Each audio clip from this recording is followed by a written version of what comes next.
Hi, this is Jaya. In this video, we shall see the introduction of characteristics of language. Now, what is language? Language is a medium of communication. This communication can be a written communication, spoken communication, or the communication can be expressed through either sounds or gestures, that is, doing some action or showing your facial expressions.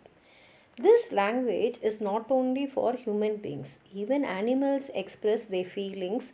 They communicate through sounds such as barking, grunting, trumpeting, and all that. And gestures also, that is, they show that they are angry by baring their teeth or pawing the ground, or that they are very happy by wagging the tail. But the usage of language by human beings is in a wider range which is different from the animals, because the communication which the animals express is limited, but for human beings it's unlimited. And when it comes to a particular uniform language is, you also know that language, I also know that language. For example, if you take English, you also know English and I also know English. Then when we are communicating with each other, it will strengthen our personal and social bonds. And one use of language results from our attempt to control our environment by using of words. Through words alone we can express our ideas, and we can make everyone to understand what we are saying. In ancient days, the primitive tribe, they used incantations. That is, there will be words which can, they believed, induce the rain god. They can bring rain through the incantations, and the prayers to the Christian god to help those who are in suffering, and also the ritual of the final ceremony. Like that, they had so many incantations. And at the same time, they were also philosophical reflections.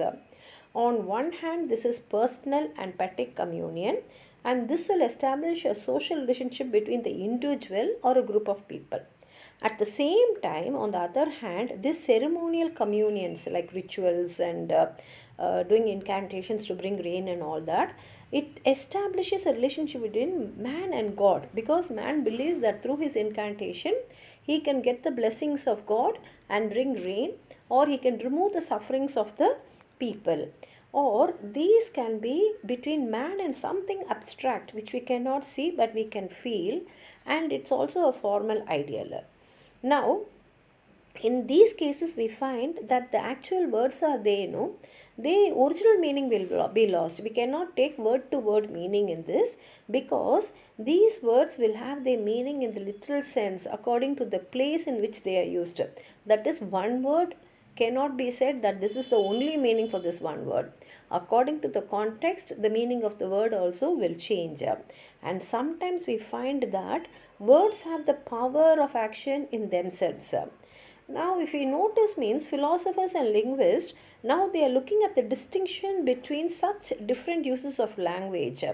As those like how it is while we are speaking or writing, and how certain words have certain force beyond their actual meaning, and at the same time there are some words which have no such force.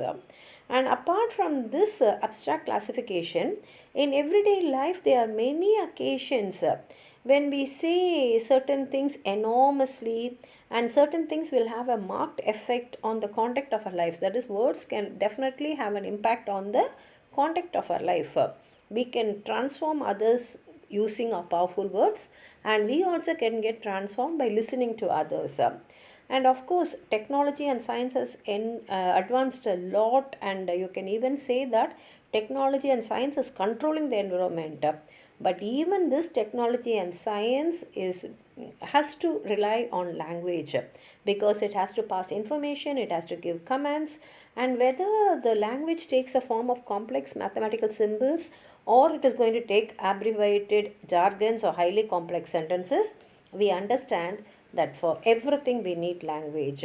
Not only for science and technology, the expressive literature, that is like poetry, we use this linguistic shape to humanity. We use beautiful words to please people, to touch their hearts. And language which actually fulfills a genuine need, or it expresses a genuine human reaction, it may be difficult to understand, because there is a novelty of the concept and there is a reaction behind it, or both. But definitely it its main aim is to find an audience to whom it reaches, where the audience accepts it without being obscure.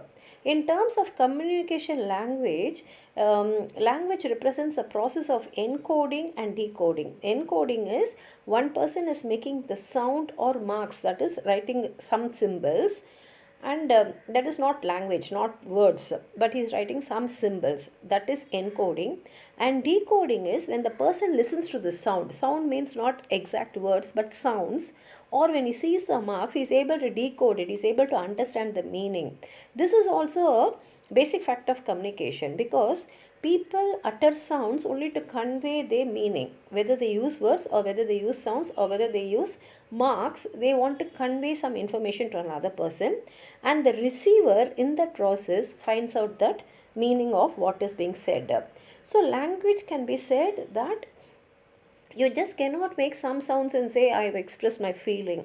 It has to follow a system of rules, or it has to have a device for pairing of sounds and marks and meaning. That is, whatever sounds you're producing should have a meaning in it. You just can't say something and say I've conveyed my meaning, because the purpose of you making that sound is for the other person to understand what you want to communicate to him.